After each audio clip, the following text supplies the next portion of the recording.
ঠিক আছে, আমি একটু বাদে ওই পায়েসের চাষের দুধ দিয়ে যাচ্ছি। এই শোনো শোনো, এই চোখে আমার জল শোনা যায় না। যে কবি তুই যে বাড়িতে কাজ করি সে বাড়ি জলে কখনো দুধ মেশাতে পারি? আরে বাবা চুপ চুপ, জলের দুধ না, দুধের জল। বললো তরমুজি আবার তরঙ্গিনী, তুই আমার একমাত্র বিয়ে করা বউ, তোকে আদর করে তরমুজি ডাকবো না তো কাকে ডাকছি বল? না। আর শোনো, দিদিমা আজ রাত্রে তোমাকে এই বাড়িতে খেয়ে যেতে বলেছে। নেমন্তন্ন? প্রিয়তম, নেমন্তন্ন খেতে না আমার ভীষণ ভালো লাগে। নোলা বিয়ের জলে গড়িয়ে পড়লো আর নোলা একেবারে চিপচিপ করছে। করে করিস না তরঙ্গ। আবার তরঙ্গ? হ্যাঁ বলছি আজকে তো আমার বাড়িতে অনেক কাজ, রাত্রি হবে না বাড়ি ফিরতে। শোনো, আজ রাত্রে বোধহয় বাড়ি ফিরতে পারবো না, দাদা বাবু আসছে। হ্যাঁ, খাওয়া দাওয়া সাথেই তো কত রাত্রি হয়ে যাবে। তারপরে দাদা বাবু, ছোটি, দিদি সবাইকে নিয়ে গল্প গুজব গান বাজনা করতে করতে অনেক রাত হয়ে যাবে। আজ বোধহয় রাত্রে বাড়ি ফিরতে পারবো না। কি রে, আজ রাত্রি তুই বাড়ি ফিরবি না? তাহলে কি আমি আজ রাত্রি একাই শোবো? মরণ, যাও তো যাও, আর চাষের দুধ নিয়ে এসো, যাও। তাহলে যাই তরঙ্গ। খেপা একটা।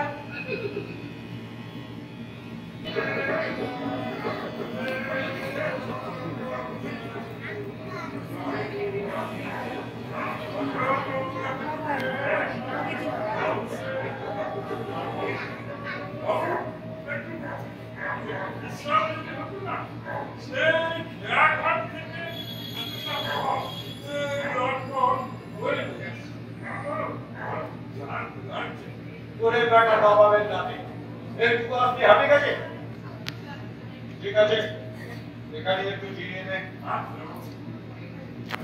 তবে কতদিন পর শ্বশুর বাড়ি যাচ্ছি, তো আবার দ্বিতীয় বড় অভিমানী।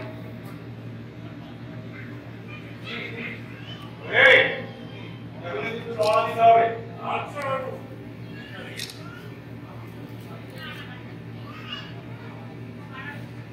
বাবা, আরে আচ্ছা আচ্ছা করো যে রেখেছিস মনে হচ্ছে একটা স্বর্ণ বলো।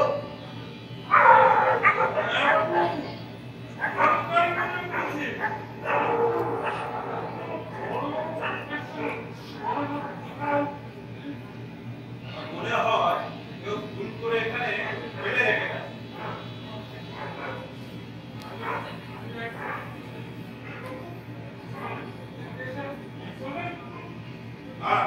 এখানে পড়ে থাকলে চলে গেলে চুরি করে নিয়ে যেতে পারে। সে বড়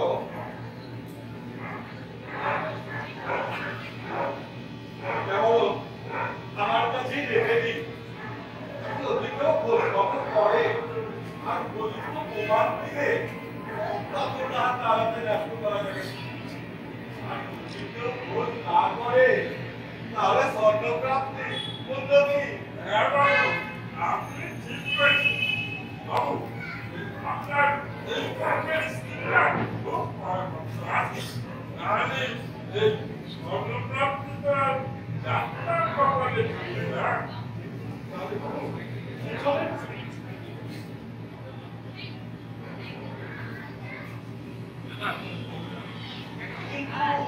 এত বড় সোনার পাল আমি কোথায় রাখি?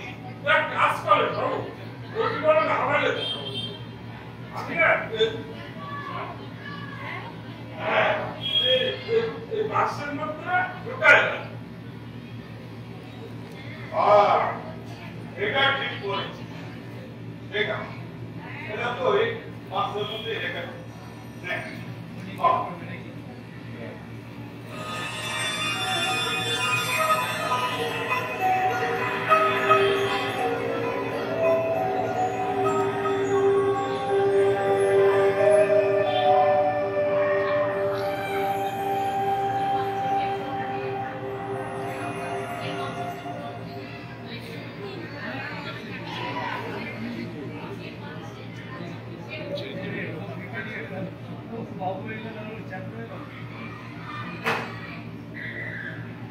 বাবা একে বাবু বলে মাংসটা খুব সাবধানে সামনে রাখবি। ওর মধ্যে অনেক কাঁচের বাসন আছে, আর তোর বৌদিমণির শাড়ি গয়না এ সমস্ত আছে, খুব সাবধানে রাখবি। এটা তো আপনি শিখাই দেবেন বাবু। জনম কেটে গেল আপনার বাড়িতে। তুই আর কাজের কথা বলিস না, ছোটবেলা থেকেই তো তোকে দেখে আসছিস। এই শোন, আমার শ্বশুর বাড়িতে কোনো বেয়াদবি করিস না, মান ইজ্জতের ব্যাপার। আর আমার শ্বশুর মশাই নাম করা লোক,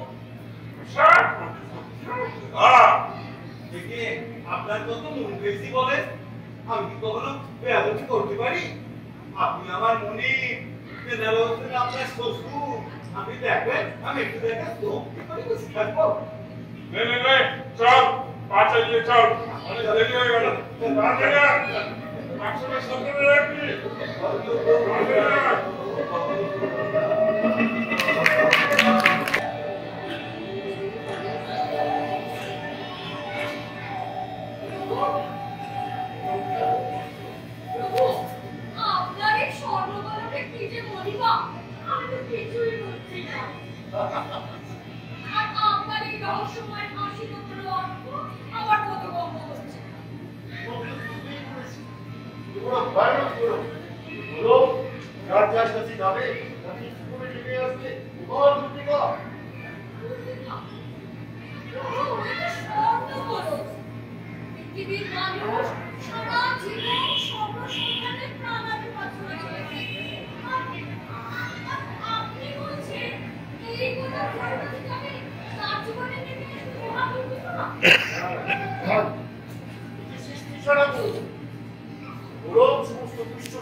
আমার মুভি আপনার প্রতিভা এবার একটু ঠিক লাগছে তাকে কি ডাকুনি বাড়িতে চলে যান তখন কি অবশ্যই না ঘটবে বলো क्या हो रहा है लगता है मेरा दिमाग गड़बड़ है क्या ठीक है भाई गलती हो गया आप देखिए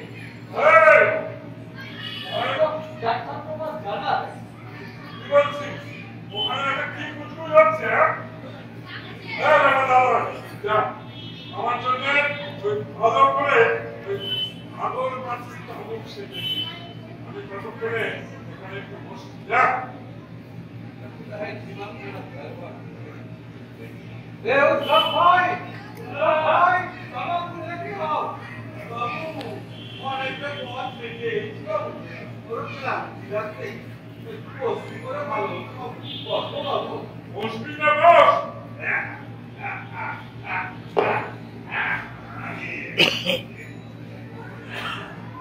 सब भाई सामान को लेके आओ जल्दी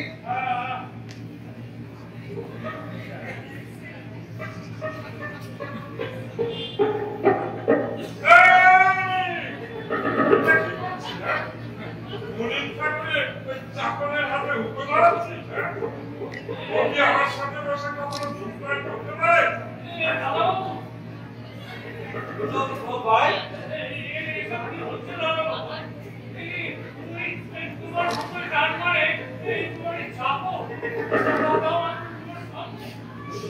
ভাই আমার কথা শোনাও পা আরে আমি তো কোনো বাবুর সামনে উপস্থাপন করতে পারি তারপরে তুমি আমায় বরখাস্ত করে দেবে চলো তোমার ঘরে গিয়ে তুলো করি সকালবেলায় কাজ করতে গেলে তুমি যাই যে অন্তরে খবর দিই যে যে জামাই হয়েছে আমি বলো অন্তরে খবর দিই नहीं भाई नहीं हमारे को डॉक्टर को पास जाना है हम जाता हूँ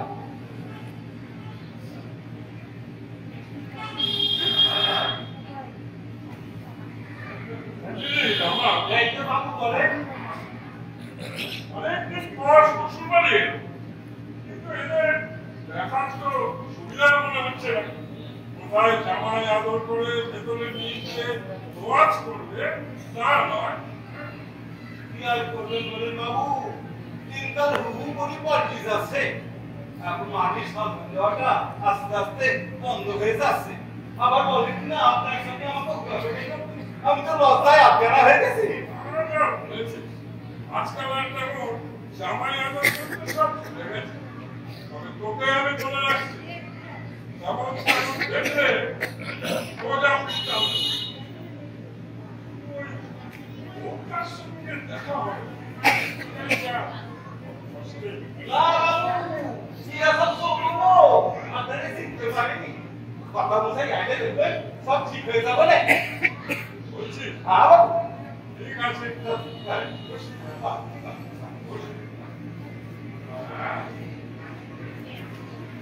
ओए ओ जवाई को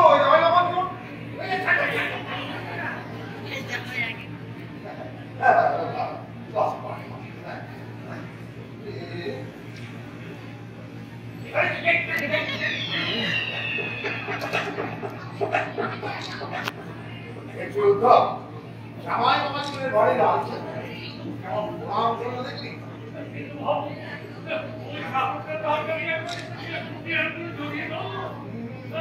সেও বড় বাড়ি আদর খায় না চাকর হলে কি হবে বেশ ভালোই হবে আগে আপনার আশীর্বাদ ভালোই আছে তো আপনার শরীর প্রতি কেমন বলছিলাম ওই আপনার ওই জমিদারির কাজকর্ম কেমন চলছে লোকটা বলছে কি তোমার জমিদারের খোঁজ খবর নিচ্ছে হ্যাঁ ব্যাপারটা যেন কেমন কেমন মনে হচ্ছে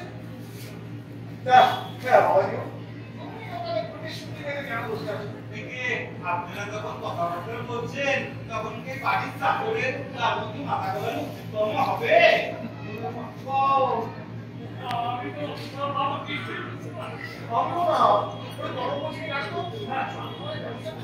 হ্যাঁ বাবা আমি যাচ্ছি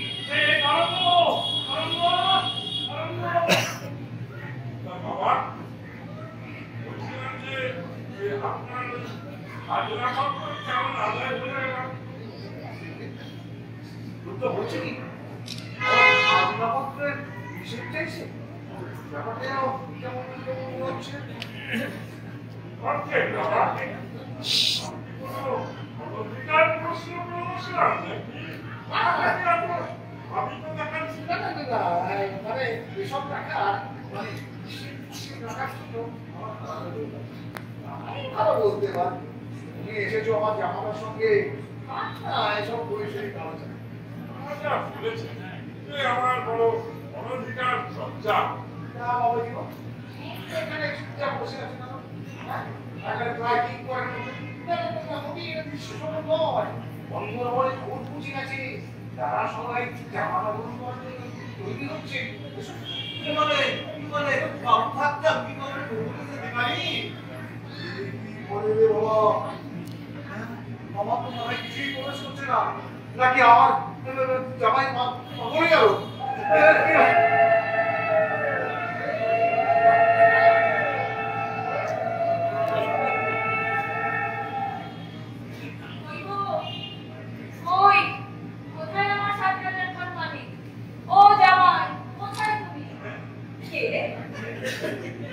আর বলেন কেন শাশুড়ি বাংলাদেশ করবে আমাদের ওই জিরো হবে এই দিনে একটা দখল মনে প্রথমে গরু চালি, তারপরে নৌকা, তারপরে ওই চার স্পট বড়দের যাবে। এটা আবার কে রে? কি বলছে? বললাম না মা ঠাকুর, উনি আমাদের জামাইবাবুর সঙ্গে এসেছে। বোধহয় ছদ্মবেশে একটু পরিহাস করছে। মরণ দশা, সে ছদ্মবেশেই আসুক আর যে বেশেই আসুক, রসিকতার তো একটা সীমা পরিসীমা আছে। কোথায় গো আমার জামাই, কোথায়? আরে কি করে বাবু থাকলে আমার বাড়ি টানাটানি কেন? বিশ্রাম তো আরে নিজের না খাওয়া দাওয়া হলি পরে তখন পাশে না আমার দিলে তবে মা, জামাইবাবুর আমাদের বিবেচনা ভালো। তেনার সঙ্গে অতিথি এসে তারে না খাইয়ে উনি নিচে খান কেমন করে? দিদিমণি আপনি ঠিক বলেছেন। যাক বাবু আপনি অন্তরে যান। তাই চলুন বড় পরিশ্রম তো লাগছে, তার উপরে আমার সত্যবস্তু জ্ঞান এসে আসে। চলুন ওগো শুনছো? হ্যাঁ বলো, কি হয়েছে? কাকাকে একটা বলো ঘরে খাওয়াবো, আর জামাই পরে থাকলে কি না এখানে সেখানে বাইরে ঘরে? এটা কি জামাই বরণ করার নমুনা?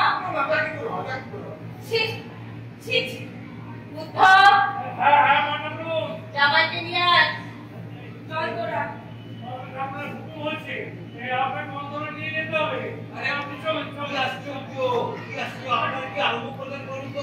বাবু সারি আমার নিচে যান, বাবুকে নয় তখন বলো তো না না আপনার বাবুকে নিয়ে যান। বেশ রসিকতা শিখেছ কালিকা। হ্যাঁ, তোমার অজানা অচেনা বন্ধুকে অন্তরের মহলে নিয়ে যাবো আর তুমি পড়ে থাকবে এখানে? আমার বংশের কোনো প্রবলেম নেই। কোথাও না বাবু রাতে তুমি হয়তো বন্ধুদের বাদ করবি তো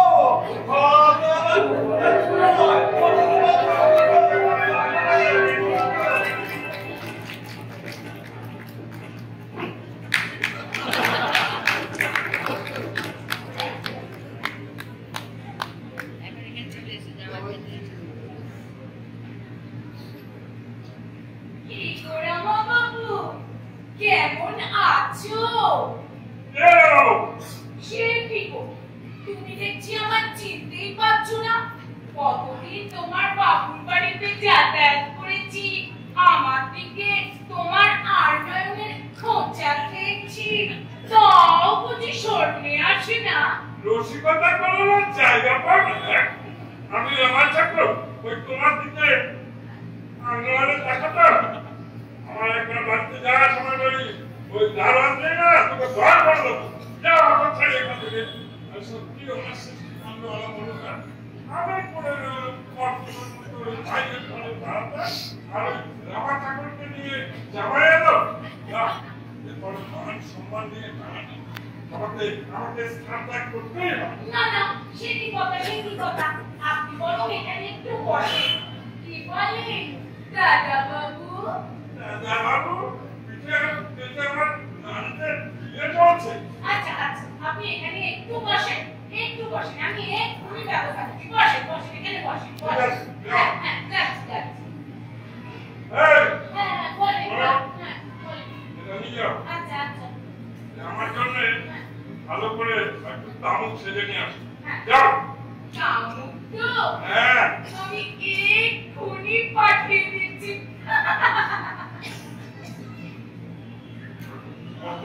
কোথায় যে বিয়ে করেছিল কে জানে।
তো ভাই আপনি আপনার এরকম সম্বোধনের কথা শুনলি আমার পরিবার আমাকে কবু ঠেকাবে ভাই মাঠাকুর আমি আপনার সমাজের পাত্র নই আমারে ক্ষমা ঘেন্না করিলে আমি বড় যাই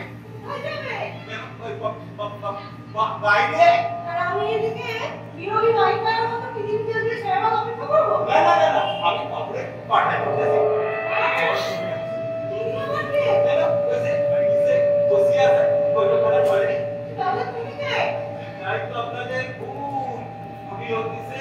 আপনার আমার আমি আপনাদের চাকরি করে আর কিছু না তবে বিরাটিয়ে দিচ্ছে ওরে আমার শুনেছে আমার সাথে দেখতে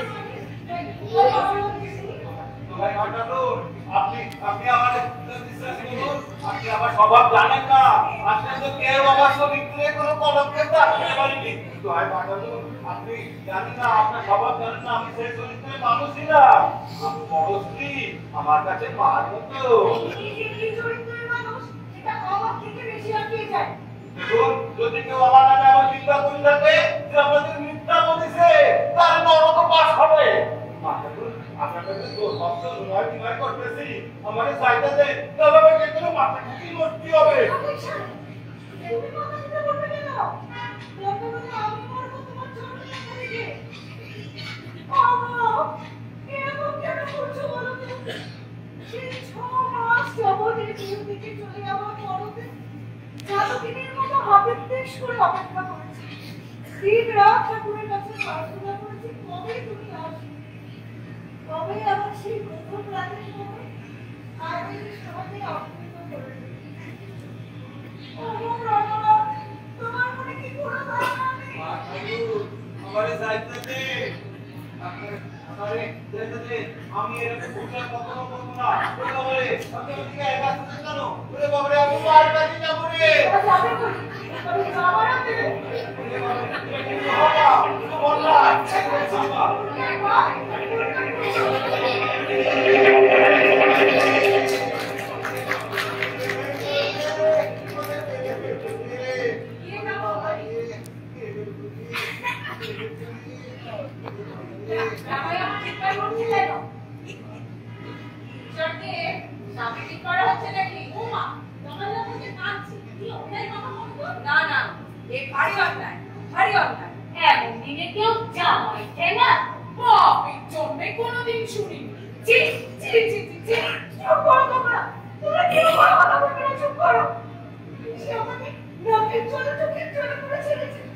আমাকে বলে কি না মা ঠাকুর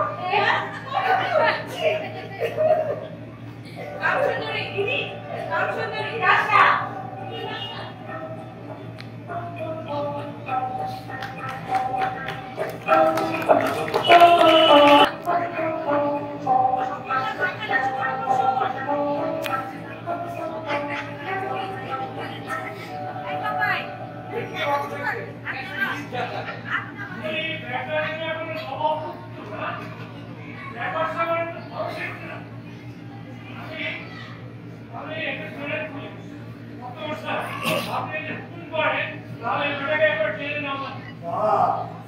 শরীর মুক্ত করে বাপ করে দেওয়া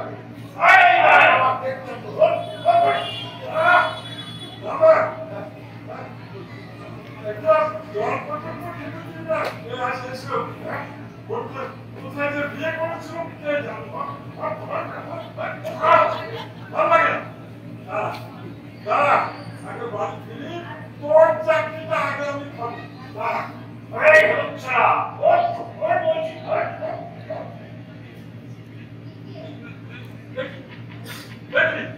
কি করছে না কি করছে কোনোদিন করিনি এবার করবো বল থেকে কোন শ্বশুর মশাই তার জামাইকে এইভাবে ডাকাডাকি করতে পারে আমার 14 পুরুষের কেউ কখনো শোনে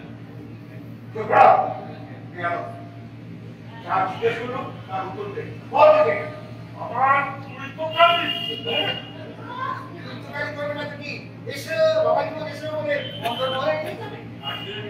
আগে তো সামাজিক নিয়ম কথাই বলে জামাই আদর নমস্কার, কি বলছি?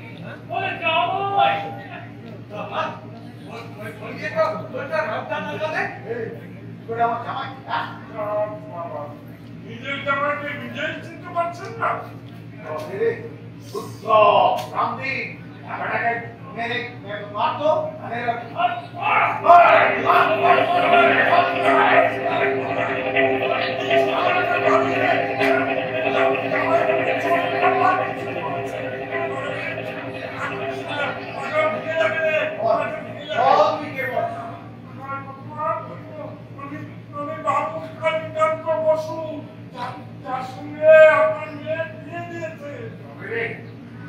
বড় কথা হ্যাঁ এবারে জামাই হওয়ার চেষ্টা করিস এই সর সর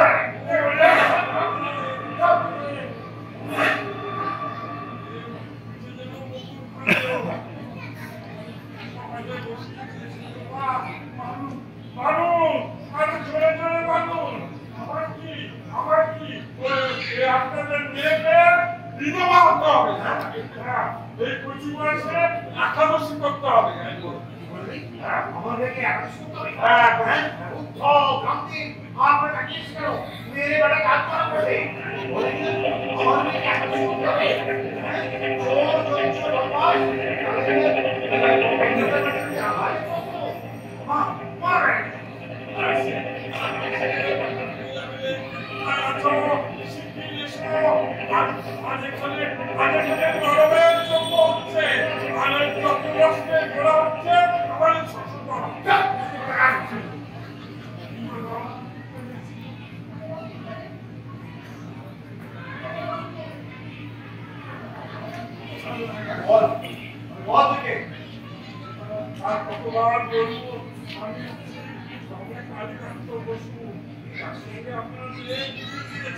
বাবু বাবু লোকটাকে আমি চিনে ফেলেছি নাটক তো করিস কেন কেউ আগে এই বাড়ি থেকে পঞ্চায়েত বাড়িতে কতবার তত্ত্ব নিয়ে গেছি ও হচ্ছে নামা দাদা বাবুর খাস চাকো হ্যাঁ আগে তো আমার সাথে দু চার কথা বলতো এখন তো দেখছি চিনতেই পারছে না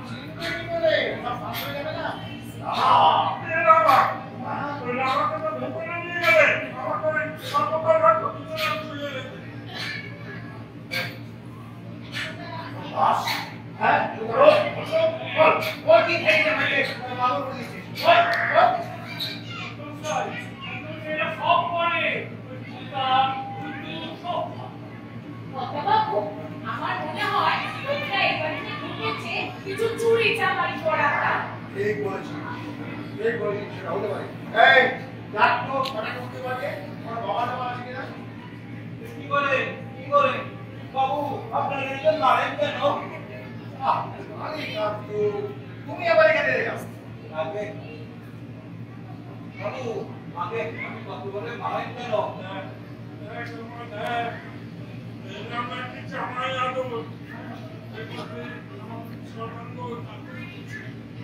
আর জীবনে কোনোদিনও বিয়ে না পর্যন্ত উচ্চারণ করতে না বাবু আপনারা কাজটা ভালো করলেন না তুমি আমার মনে তাহলে তো চোরের মার মারে বললে গাড়ি কাটতো এই সময় হ্যাঁ বাবু তোমার মনে পড়ে আমি কি করেছি দাদা বাবু ভুল বকছে নিশ্চয়ই ওই আমার চাকো ওকে কিছু খাইয়ে পাগল করে দিয়েছে দাদা বাবু ওপরে কি কিনা জীবনীকে চিনতেই পারলো না হ্যাঁ নিজের মুখে কিনা সাষ্টাঙ্গে প্রণাম করা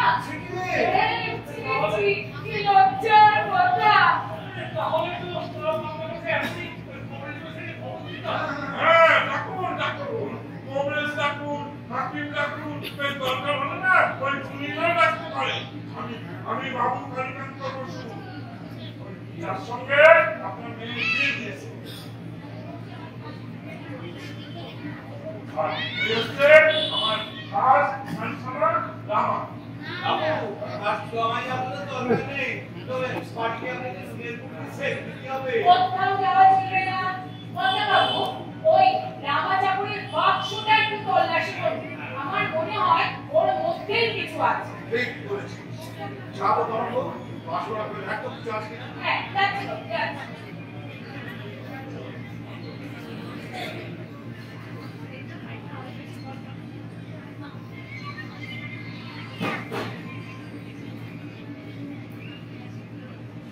এই তো ঠিক যা ভেবেছি তাই। এ তো একটা সোনা। নিশ্চয়ই এর আগে কারোর বাড়ি থেকে চুরি করে এনেছে। ঠিক দেখেছিস একটা শোনা ও বাবু, আমি সোনা চিনবো না? এই তো দেখেন দেখেন ওই দেখি দেখি দেখেন দেখেন, এই তো দেখেন দেখেন, এই দেখেন দেখেন দেখেন।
বাবু অতি সুবিধা খাইছিনি আর শ্বশুর বাড়ি থেকে কাজ নেই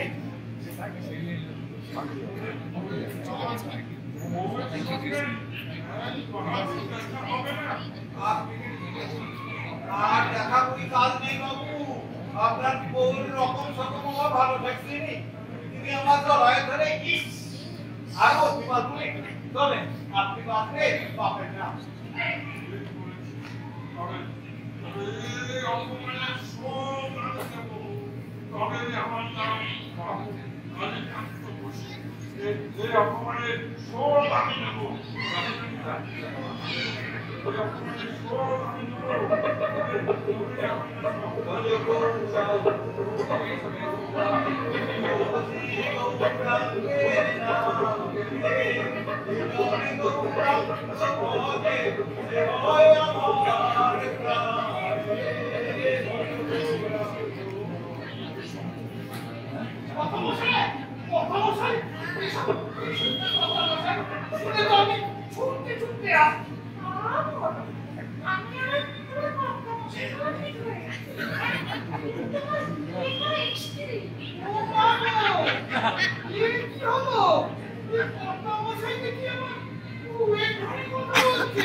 আমার তোর বাপ আমার তোর পিছে আমার উদ্ধর রাউদি এই হতচ্ছাড়াকে পিছুনা করে বস আজ ওর একদিন কি আজ আমার একদিন হ্যাঁ ওর এত স্পর্ধা বেড়েছে হ্যাঁ এই লাঠির বাড়ি পড়লে তখন সব ঠিক হয়ে যাবে তোমরা কি পাগল হয়েছিস হ্যাঁ কি পাগল হয়েছিস যা ওর চাপ দিকে যা হতচ্ছাড়া মাগি আর ওর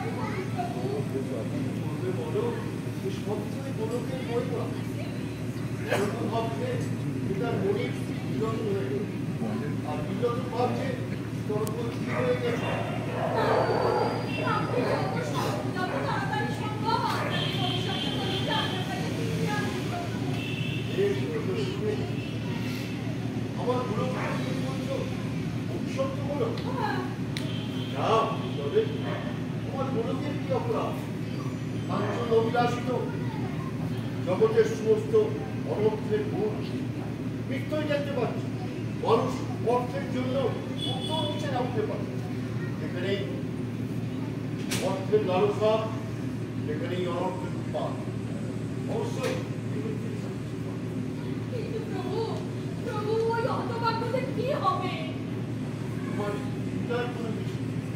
আমি এখনই উপলব্ধিটা আমার কাছে ফিরিয়ে নিয়ে আসছি যে মুহূর্তে উপলব্ধি আমার কাছে এসে পৌঁছাবে তখনই পৃথিবীর স্বক্ষেত্রে পুনরায় ফিরে আসবে যাদের স্মরণ বিভ্রম ঘটেছিল তাদের কি হবে? তারাও স্বক্ষেত্রে ফিরে যাবে এমনকি এসব কিছুই তাদের স্মরণে থাকবে কেমন বলেন তো আপনার লীলাবজা ভাত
নমস্কার কোভিড কন্টের নাটক সুবর্ণগর শেষ হলো আমার উপর দায়িত্ব পড়েছিল পরিচালনা করার কিন্তু আমার অনেকটা কাজ করে দিয়েছেন গৌতম দা মানসী এবং সবাই যা অভিনয় করেছে তারা বাড়ির কাজকর্ম সেরে অনেক কষ্ট করে সে রিহার্সাল করেছে এবং আশা করি আপনাদের ভালো লেগেছে ভালো লেগে থাকলে ওদের জন্য একটা জোরে হাততালি হোক ধন্যবাদ আমি একটু মঞ্চে ডেকে নেব অমিত ঘোষকে তরুণ প্রামাণিককে এবং রাজপুত্র সেনগুপ্তকে প্লিজ আর আজকে যারা যারা অভিনয় করলেন আমি তাদের একটু সবাই চেনেন তবে একটু পরিচয় একটা ব্যাপার আছে পরিচয় করে দিই মহাদেব কবির ঘোষ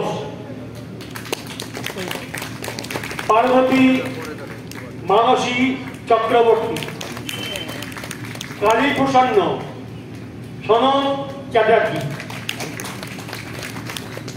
রামা চাটর শঙ্কর বসু উদ্ধব সলিল সাহা রামবীর সুজিত ভট্টাচার্য কাম সুন্দরী মন্দিরা চ্যাটার্জি সরলা সুন্দরী কাম সুন্দরী মা অন্নপূর্ণা ঘোষাল, বিরজা সুন্দরী মহুয়া ব্যানার্জি, গোবর্ধন পার্থ বসু, তরঙ্গ রত্না বসু। বঙ্কিমচন্দ্র চট্টোপাধ্যায়ের লেখা গল্প সুবর্ণগুলো নাট্যরূপ দিয়েছেন রাধারমণ ঘোষ। এবার আমি যাওয়া অমিত দা, খুব সুন্দর আবহ, ভালো লাগছেন আপনাদের? অমিত ঘোষ এবং মেকআপ সাজসজ্জা তরুণ প্রামাণিক প্রতিমূলে চলে গেছে, অনেক দূর বারাসাত। আলো দিয়েছে রাজভূষণক সেনগুপ্ত, খুব সুন্দর আলো সম্পদ হয়েছে। এবং সামগ্রিক ব্যবস্থাপনায় আমি পদ্মুৎকে একটু মঞ্চে আসার জন্য বলবো। পদ্মুৎ চক্রবর্তী, পদ্মুৎ প্লিজ। সামগ্রিক ব্যবস্থাপনায় পদ্মুৎ চক্রবর্তী। আমি এবার গৌতমের হাতে মাইক দিলাম, উনি কিছু বলবেন। আমি প্রথমেই মাইকেল নগর মহিন কর্মসূচির পক্ষ থেকে আপনাদের সবাইকে জানাই ধন্যবাদ ও অভিনন্দন। আজকের আমাদের নাটক আমরা আমাদের এক একনিষ্ঠ সদস্য, যিনি লেখক, নাট্যকার, পরিচালক এবং অভিনেতা, যিনি প্রয়াত শ্রী কৃষ্ণ কুমার ঘোষের আমরা সমর্পিত করলাম। আমাদের পরিচালক আমার নামটা বলতে ভুলে গেছেন, হ্যাঁ, কালীপ্রসন্নের থেকে আমি অভিনয় করেছি, আমার নাম উত্তম ঘোষ। এরকম পরিচালকের সেজন্যই বলিনি, গৌতম দা সর্বের সদা এবং আমার অনেকটা কাজ গৌতম দা করে দিয়েছেন আমাকে মানুষ। আপনাদের সবাইকে শুভরাত্রি জানিয়ে প্রবীণগঞ্জের নাটক, প্রবীণগঞ্জের সকলে আপনাদের শুভেচ্ছা জানাচ্ছি। শুভরাত্রি, শুভরাত্রি, শুভরাত্রি।